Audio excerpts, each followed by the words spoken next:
اپنے افضل کہتے ہیں وہ لوگ سما کرتے ہیں رقص کرتے ہیں آپ نے فرمایا ہے کہ انہیں اپنے ہاتھ سے چھوڑ دو وہ ایک لمحہ اپنے مولا کی ملکیت کے رشک کرتے ہیں ایک لمحہ اپنی مولا کی ملکیت میں جھومتے ہیں مولا کی ملکیت میں رہتے ہیں امام الانبیاء یہ باتیں میں نے اس لیے بتائی یہ چاہیے میں مجتہدین کی باتیں تاکہ بنیاد بن جائے تاکہ پتہ چلے کہ یہ تصوف یہ بدعت جو نوجوان یہ تصوف یہ طریقت یہ سلاسل جو نوجوانوں کے ذہن میں یہ مغالطہ ہو گیا ہے یہ معاذ اللہ خارج الاسلام ہے انہیں پتہ چلے کہ اصل حقیقت ہے کیا اس لیے میں اس کو بنیاد میں اب آ جائے کہ اولیاء کرام جو ہوتے ہیں ان کا میدان محشر میں کیسا معاملہ ہوتا ہے آپ نے سن رکھا ہے نا یوم یفر المرء من اخیہ و امہ و ابیہ و صاحبتہ و بنیہ لکل امرئ منہم یومئذ شأن یغنیہ کہ وہ قیامت کا میدان ہے یوم یفر المرء من اخیہ و امہ و ابیہ وہ ایسا میدان ہے کہ جہاں بیٹا باپ سے بھاگے گا باپ بیٹے سے بھاگے گا ماں بیٹی سے بھاگے گا کوئی کسی کا پوچھنے والا نہیں وہ میدان محشر اب اس میدان محشر کا حال کیا ہے فرماتے ہیں قرآن کہتا ہے قرآن کیا ہے قرآن کی بات قرآن کی بات قرآن کہتا ہے سورۃ قرآن کیا ہے سورۃ کیا ہے قرآن کہتا ہے جو قیامت کے دن بعض کے دشمن بن جائیں گے بعض کے دشمن بن جائیں گے دشمن کیسے بنے گا دشمن اس طرح سے بنے گا کوئی کسی کا پوچھنے والا نہ ہوگا کوئی کسی کا مدد کرنے والا نہ ہوگا تو حشر کا میدان ہوگا لوگ ایک دوسرے کے دشمن بن جائیں گے فرمایا الاخلاء یومئذ بعضهم لبعض عدو کہ ایک دوسرے کے لوگ دشمن ہوں گے لیکن یہاں سے مستثنی کر دیا کس کو مستثنی کیا الا المتقون سوائے متقیوں کے سارے لوگ آپس میں دشمن ہوں گے اور یہ متقی کون ہے تو اس کی تفسیر قرآن سے ہوتی ہے اور سب سے بہتر اتھینٹک تفسیر وہ ہوتی ہے جو قرآن کی کسی ایک آیت کی تفسیر کوئی دوسری آیت کرتے ہیں یعنی تفسیر القرآن بالقرآن اور دوسرا درجہ ہوتا ہے تفسیر القرآن بالحدیث یہ قرآن کی کسی آیت کی تفسیر حدیث سے ہوتی ہے تو قرآن بتا رہا ہے قرآن بتا رہا ہے کیا بتا رہا ہے کہ ہم پوچھتے ہیں فرمایا الاخلاء یومئذ بعضهم لبعض عدو کے بعد بات کا دشمن ہو جائے گا ان المتقون سوائے متقیوں کا کیا معاملہ ہوگا وہ غلط ہوگا تو متقی کون ہے قرآن نے کہا ان اولیاء الا المتقون کہ اولیاء ہی متقی ہیں اولیاء ہی امام الانبیاء اس کے بعد قرآن کی آیت ہے یا عباد اللہ خوف علیکم ولا انتم تحزنون یہ لا خوف علیہم 11 پارہ کیا گیا وہ والی آیت ہے دوسری آیت جو مقصد تفسیر میں سنتے رہتے ہیں اللہ الہ وہ والی آیت ہے یا عبادی آواز آئے گی یا عبادی اے میرے بندو لا خوف علیکم ولا تحزنون اب تم پر کوئی تم مت ڈرو تم پر کوئی خوف نہیں ہے تم مت ڈرو تو وہ لوگ میدان محشر میں بھی ان کا حال کیا ہوگا وہ ڈریں گے نہیں لوگ حسن و ملال ہوگا کسی طرح کی پریشانی میں وہ لوگ مبتلا نہیں ہوں گے اولیاء کرام یا عبادی لا خوف علیکم ولا انتم تحزنون قیامت کے دن بھی کوئی خوف کوئی حسن کوئی ملال نہیں ہوگا وہ قیامت کا میدان ہے جہاں پہ سارے لوگ پریشان نظر آ رہے ہیں الا المتقون سوائے متقیوں کے اور متقی کون ہے اولیاء ہی المتقون اولیاء ہی متقین امام الانبیاء اب دیکھیں قیامت کا میدان آواز آ رہی ہے یا عباد لا خوف علیکم ولا انتم تحزنون کہ تم پر کوئی خوف نہیں ہے اور اگلی آیت بتا رہی ہے جنت کہ جنت میں داخل ہو جاؤ اجازت مل جائے ادخلوا الجنہ جنت میں چلے جاؤ امام الانبیاء غلاموں وہ لوگ جنت میں جانے لگیں گے جنت میں جانے لگیں گے اور جب جنت میں جائیں گے یا شاید ابھی نہ ہو جب جنت میں جائیں گے لوگ صاحب کتاب والا معاملہ ہو جائے گا سارے لوگ جنت میں جائیں گے جہنم میں چلے جائیں گے اس کے بعد اللہ تعالیٰ کی عزت جلسہ کرے گا جس طرح سے بیٹھے نا سارے جنتیوں کو بلائے گا اور کہے گا جنت میں یہاں جو ہم نے وعدے کیے تھے جنت میں حوریں ملیں گی نہریں ملیں گی محلات ملیں گے خدام ملیں گے سارے وعدے پورے ہو گئے نا سارے وعدے پورے ہو گئے نا اب ایک طبقہ خاموش ہوگا کوئی کچھ نہیں بولے گا سارے لوگ بولیں گے ہوگا اب ایک طبقہ خاموش ہوگا اللہ رب العزت حکم دے گا فرشتوں اس سے ذرا پوچھو وہ طبقہ خاموش نظر آ رہا ہے وہ کیا چاہتا ہے امام الانبیاء غلاموں، قرآن نے کہا وَتَلَدُّ الْأَعْيُنِ، یہ صرف نہیں ہے وَفِيهَا مَا تَشْتَهِيهِ الْأَنفُسُ، یہ قرآن کیا ہے؟ قرآن کہتا ہے جنت میں جو خواہش کرو گے وہ ملے گا، اور ساتھ میں کہا وَتَلَدُّ الْأَعْيُنِ کہ تمہاری نگاہوں کو جس چیز سے ٹھنڈک پہنچتی ہے وہ چیز دی جائے گی۔ اس کو مستثنی نہیں کیا، اس کو الگ نہیں کیا، اسی میں ساری باتیں آ جاتی ہیں کہ جو تم چاہو گے وہ جنت میں ملے گا، لیکن نہیں کہا تمہاری آنکھوں کو جس چیز سے ٹھنڈک پہنچتی ہے وہ بھی ملے گا۔ امام الانبیاء غلاموں، وہ طبقہ خاموش ہوگا، سارے لوگ کریں گے مولا جو تم نے وعدہ کیا تھا پورا کیا، وہ طبقہ خاموش ہوگا، اللہ کا حکم ہوگا فرشتوں ان لوگوں سے ذرا پوچھو وہ لوگ کیا چاہتے ہیں، وہ لوگ کیا چاہتے ہیں۔ فرشتے جائیں پوچھیں گے فرشتے پوچھیں گے آپ لوگ کیا چاہتے ہیں، وہ لوگ جواب دیں گے کہ یہ قرآن کی آیت ہے یہ پورے غلمان جو ہے سونے اور چاندی کی پلیٹ لے کر کے آ گیا اور طواف کریں گے جنتیوں کا، مطلب جو چاہے وہ ملے گا، یہ قرآن کا مفہوم بتا رہا ہوں، یہ نہیں قرآن کا مفہوم۔ اب وہ طبقہ کہے گا ہم اس لیے تو نہیں آتے کہ ہمیں سونے چاندی اور جو ہے یہ پلیٹ لیے جائے، ہم نے تو اس لیے عبادتیں نہیں کی تھی کہ حورے اور غلمان ملے، ہم نے تو اس لیے عبادت کی، ہم نے تو سنا تھا کہ جس سے تمہاری نگاہ کو ٹھنڈک ملتی ہے وہ تمہیں بھی دیا جائے گا۔ تو مولا ہم تیرا دیدار چاہتے ہیں، ہم تیرا مشاہدہ کرنا چاہتے ہیں، تیرا دیدار کرنا چاہتے ہیں، اسی سے میری آنکھوں کو ٹھنڈک پہنچی گئی۔ یہ کون سی جماعت ہے؟ اولیاء کرام کی جماعت ہے۔ سرکار نے پہلے ہی فرمایا اور اس کو نقل کیا ممبئی جو صفا سیدنا تاج الاولیاء نے اپنی کتاب میں نقل کیا، فرمایا طالب المولا مذکر و طالب العقبہ مؤنث و طالب الدنیا مذکر، کہ مولا کا طلب کرنے والا مذکر ہے، مرد رہی ہے کہ مولا کا طلب کرے، مولا کا طلب کرتا ہے، وہ کسی کی لالچ میں عبادت نہیں کرتا، وہ ہر چیز سے بے پرواہ ہو کر بے نیاز ہو کر کے عبادت کرتا ہے، فقط مولا کے لیے جیتا ہے تو مولا کے لیے، مرتا ہے تو مولا کے لیے، کسی سے اگر نفرت رکھتا ہے تو مولا کے لیے، کسی سے محبت کرتا ہے تو مولا کے لیے، فقط مولا کی رضا کے لیے اپنی زندگی کو گزارتا ہے، مولا کی رضا کے لیے زندگی کو گزارتا ہے۔ امام الانبیاء غلاموں، یہ اولیاء کرام کی جماعت، یہ اولیاء کرام شان بیان کرتے ہیں۔ اب ذرا اپنا حال دیکھیں کہ ہم اولیاء کرام سے محبت کرنے والے ہمیں کیا ملے گا؟ یہ تو اولیاء کرام کی شان بتائی نا، یہ اولیاء کرام کی شان ہے، مگر ہم اولیاء کرام سے محبت رکھنے والے، عقیدت رکھنے والے، ان کی بارگاہ میں آنا جانا لگانے والے، ہمیں کیا ملے گا؟ ہمیں کیا ملے گا؟ تو حدیث بتاتی ہے، حدیث کہتی ہے کہ جب اولیاء کرام جب حساب و کتاب ہو جائے گا میدان محشر اور جنتی جنت میں جانے لگیں گے، دوزخی دوزخ میں جانے لگیں گے، اور یہ لوگ جب دیکھیں گے کہ میرے خدام میرے دین ان کا تو فیصلہ ہو گیا یہ تو جہنم میں جا رہے ہیں، ان کے اعمال اس لائق نہیں تھے کہ جنت میں جائیں، اب یہ لوگ کیا کہیں گے؟ یہ لوگ بارگاہ خداوندی میں عرض کریں گے، گڑگڑائیں گے، اور حدیث بتاتی ہے تم کیا تکرار کرو گے؟ ہمارا کوئی حق ہم لینا ہے تو ہم تکرار کرتے ہیں، لڑائی جھگڑا کرتے ہیں، حدیث بتاتی ہے کہ تم کیا تکرار کرو گے کہ اولیاء کرام اپنی مریدوں کے لیے اپنے مریدوں کو بخشوانے کے لیے جتنا تکرار کریں گے، ارے تم کیا جھگڑے کرتے ہو، تم کیا تکرار کرتے ہو، جتنا اولیاء کرام اپنے چاہنے والوں کے لیے کریں گے، یہ حدیث بتاتی ہے۔ امام الانبیاء غلاموں، حدیث کے الفاظ ہیں، وہ لوگ دیکھیں گے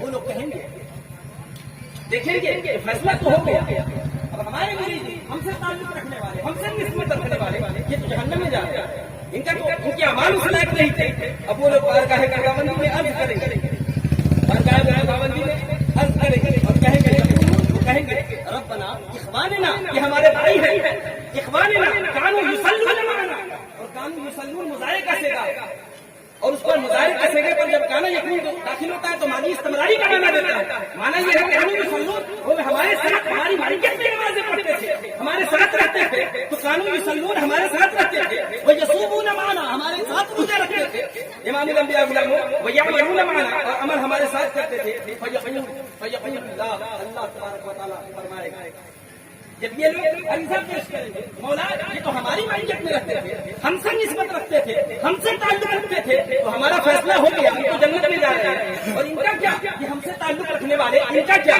اللہ فرماتا ہے یقول اللہ, اللہ فرماتا ہے, کیا فرماتا ہے, حدیث کے الفاظ ہیں, اذهبوا فمن وجدتم في قلبه مثقال دینار من ایمان فاخرجوه. امام الانبیاء حدیث کے الفاظ, یہ الفاظ بتا رہے ہیں کہ فیصلہ ہو چکا ہے, جہنم میں بھیجے جا چکے ہیں. اب جو ہے اولیاء کرام اور جہنم میں بھیجے جا چکے ہیں, اس کا مطلب یہ نہیں کہ جہنم جلا دے گی. ادھر اللہ رب العزت جہنم کو حکم دے گا, کیا حکم دے گا, یحرم اللہ صورتہ علی النار, ادھر حکم دے گا جہنم کو, خبردار ان کی صورت کو مت جلا, ان کے چہرے کو مت جلانا. اب ادھر جہنم کو حکم دے رہا ہے, اور ادھر اولیاء کرام بارگاہ خداوندی میں عرض کر رہے ہیں. اب یہ حدیث بتا رہا ہوں, کسی عالم کی کتاب سے کوئی ایسی من گھڑت باتیں نہیں بتا رہا ہوں, یہ حدیث بتا رہا ہوں, اور بخاری شریف کی حدیث ہے, متفق علیہ حدیث ہے, کوئی رد نہیں کر سکتا. تو حدیث بتا رہا ہوں, تو حدیث کے الفاظ ہیں, اذا رأوا انهم قد نجوا في اخوانهم يقولون ربنا اخواننا كانوا يصلون معنا ويصومون معنا ويعملون معنا فيقول الله, اللہ تبارک و تعالیٰ کہے گا, اذهبوا فمن وجدتم في قلبه مثقال دینار من ایمان فاخرجوه, کہ جاؤ جس کے دل میں ایک دینار کے برابر بھی ایمان ہے, فاخرجوه, اس کو نکال لو. اب اولیاء کرام جائیں گے اور اپنے ہاتھوں سے پکڑ کر کے اپنے مریدین کو نکال لیں گے. ارے ہمارے امان کی رٹ لگانے والے, امان ساری دنیا میں امان بنانے والے, زندگی میں جانے والے, یہ ہمارا موضوع نہیں ہے. ایسا نہیں ہے کہ امان کا کوئی ویلو نہیں ہے, آج ہمارا ٹاپک نہیں ہے, اس لیے آپ امان کی اہمیت نہیں ہے, سمجھ میں رہی. ہمارا ٹاپک کچھ دوسرا. تو ساری زندگی امان کی رٹ لگانے والے اور اولیاء کرام سے نسبت کو ادھر سمجھنے والوں ذرا غور کرو.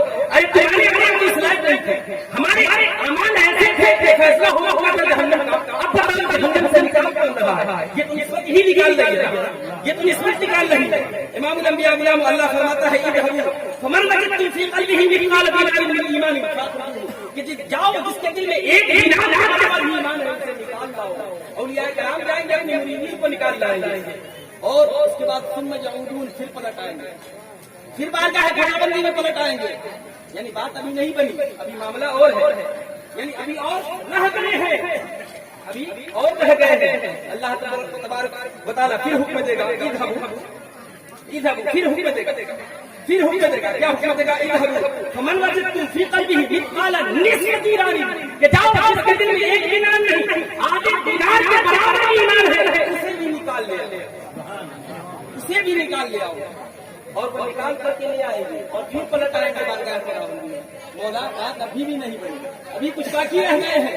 امام الانبیاء اب اللہ فرمائے گا اذهبوا فمن وجدتم في قلبه مثقال ذرة من ایمان, کہ جس کے دل میں ایک ذرے کے برابر ایمان ہے.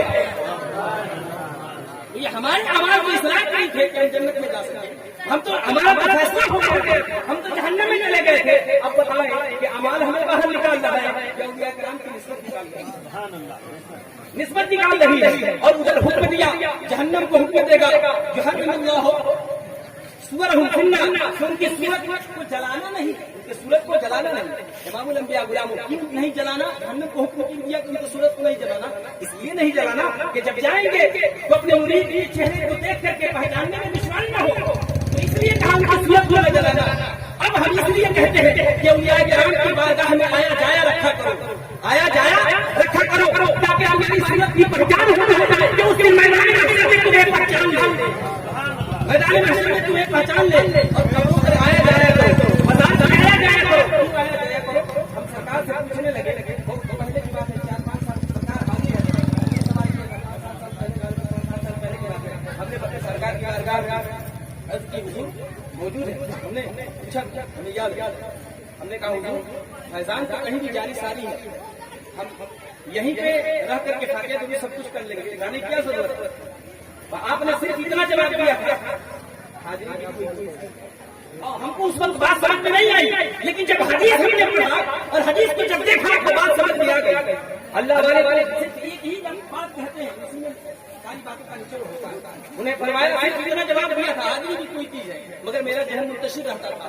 جب حدیث کا مطالعہ کیا, جب دیکھا تو پتہ چل گیا کہ یہ فرمایا کہ حاضری بھی کوئی چیز ہے. ارے بخاری شریف کی حدیث ہے کہ جب بندہ مومن کی قبر پر جاتا ہے اور سلام پڑھتا ہے تو قبر والا اسے بچاتا ہے, بچاتا بھی ہے. اب ہم خواجہ کی بارگاہ میں جاتے ہیں, نظامالدین اولیاء کی بارگاہ میں جاتے ہیں, عبد الرزاق کی بارگاہ میں جاتے ہیں, مجدد الفسانی کی بارگاہ میں جاتے ہیں, تمام خانقاہوں میں جاتے ہیں, اولیاء کرام کی بارگاہ میں حاضری دیتے ہیں, السلام علیکم کہتے ہیں, السلام علیکم یا اہل مزار یا اہل نور کہتے ہیں. اس لیے کہتے ہیں کہ وہ مجھے پہچان لے, وہ مجھے پہچان لے, اور جب حشر کا میدان ہوگا جو میں پھر ماننا ہے وہ امی امامی یہ کیا ماننا ہوگا, اس وقت ہمیں پہچاننے میں دشواری نہ کرے, اس وقت ہماری مدد فرمائے.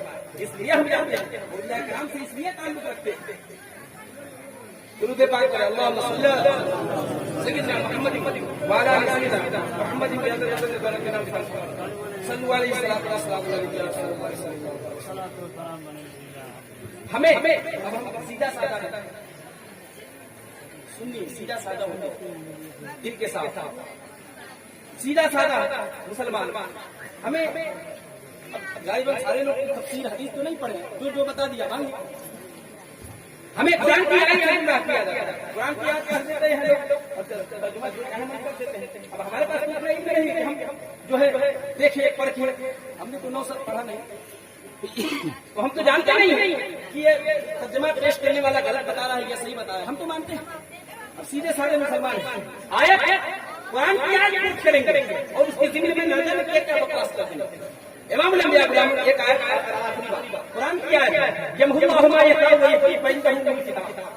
یہ تقدیر کی کتاب اللہ کے ہاتھ میں, وہ جو چاہے لکھتا ہے, جو چاہے مٹا دیتا ہے. یہ قرآن کلام کر رہا ہے, قرآن کی بات ہے. یہ تقدیر کی کتاب اللہ کے ہاتھ میں ہے, جو چاہے لکھنا ہے, جو چاہے مٹا دیتا ہے. اب یہ آیت پڑھ کر ممبر پر مسجدوں میں کہتے ہیں دیکھو یہ اولیاء, یہ صوفیاء, یہ کچھ نہیں کر سکتے کیونکہ تقدیر کی کتاب تو اللہ کے ہاتھ میں ہے, جو چاہے لکھتا ہے, جو چاہے مٹا دیتا ہے. اب میرا سوال ہے, اب یہ کسی سے سیدھا سادہ مسلمان سے کہا جائے گا قرآن ہے, قرآن کھول کر بھی دکھائے گا اور وہ ترجمہ جائے گا, ہاں وہ اعلیٰ حضرت کا ترجمہ, کسی کا ترجمہ, سب نے یہی ترجمہ کیا. یہ تقدیر کی کتاب اللہ کے ہاتھ میں ہے, جو چاہے لکھتا ہے, سیدھا سادہ ترجمہ ہے. اب سیدھا سادہ مسلمان قرآن کھول کر کے دیکھے گا, ترجمہ یہ لکھا ہوا ہے تقدیر کی کتاب اللہ کے ہاتھ میں ہے, جو چاہے لکھتا ہے, جو چاہے مٹاتا ہے. تو پتہ چلا اولیاء یہ شہداء, یہ صوفیاء, یہ کچھ نہیں کر سکتے. امام الانبیاء غلام. مگر میرا سوال یہ ہے کہ اللہ لکھتا کیوں ہے؟ قرآن کی آیت ہے, تو اللہ ہم بھی لکھتے ہیں, ہم بھی مٹاتے ہیں. لکھتے کیوں ہیں؟ دکاندار جانے ہیں, سب کھاتا رکھتے ہیں, لکھ لیتے ہیں, کسی کو ادھار دیتے ہیں تاکہ بھول نہ جائے. تو بھولنے کی ڈر سے لکھتے ہیں, بھولنے کی ڈر سے. اور مٹاتے کیوں ہیں؟ غلط لکھنے کو مار دیتے ہیں, کاٹ دیتے ہیں, مٹا دیتے ہیں, کس طرح چلتا ہے. تو لکھتے کیوں ہے؟ بھول نہ جائے. اور مٹاتے کیوں ہے؟ غلط لکھتے تو مٹاتے ہیں. تو مولا میرا سوال ہے, تو بھولنے سے لکھنا کیوں ہے اور غلط لکھنے سے پھر مٹاتا کیوں ہے؟ کیا کوئی یہ تصور کر سکتا ہے کہ رب بھول سکتا ہے؟ کیا کوئی یہ تصور کر سکتا ہے کہ رب جو ہے غلط لکھ دے گا؟ جو تصور کرے, جو یہ کہے کہ رب بھول جائے گا, وہ دائرہ اسلام سے نکل جائے گا. تو مولا تو بھولنے سے غلط لکھنے سے پھر کیوں لکھتا ہے, کیوں مٹاتا ہے, کیوں لکھتا ہے, کیوں مٹاتا ہے؟ ہم تو اس لیے لکھتے ہیں کہ بھول نہ جائے, ہم تو اس لیے مٹاتے ہیں کہ غلط لکھتے تو مٹاتے ہیں. تو مولا تو بھولنے سے غلط لکھنے سے پھر کیوں لکھتا ہے, کیوں مٹاتا ہے؟ جواب آتی ہے, نادان یہی تو سمجھانا ہے, یہی تو بتاتی تھی کہ خود توڑنا ہے. ارے میں بھولتا نہیں ہوں پھر بھی لکھتا ہوں, میں غلط لکھتا نہیں ہوں پھر بھی لکھتا ہوں. تو مولا ہم تو بھول جائے لکھتے ہیں, بھولنے کی ڈر سے لکھتے ہیں اور غلط لکھتے تو مٹاتے ہیں. مولا تو اس حدیث سے بے نیاز پھر کیوں لکھتا ہے؟ فرمایا نادان جب میرا کوئی یاد کرتا ہے تو لکھ دیتا ہوں, اور جب یاد کرتا ہے تو مٹاتا ہوں. نعرہ تکبیر, نعرہ رسالت, نعرہ تکبیر, نعرہ رسالت. جب میرا کوئی یار کہتا ہے تو لکھ دیتا ہوں, جب میرا کوئی یار کہتا ہے تو مٹا دیتا ہوں. امام الانبیاء غلام. یہ اولیاء کرام کی بات ہے, شاید میں نے زیادہ وقت لے لیا. دعا ہے بارک تبارک و تعالیٰ سے سامنے اور سننے میں کسی طرح کی غلطیاں خامیاں ہو گئی, رب کریم اپنے رحیم کریمی سے درگزر فرمائے.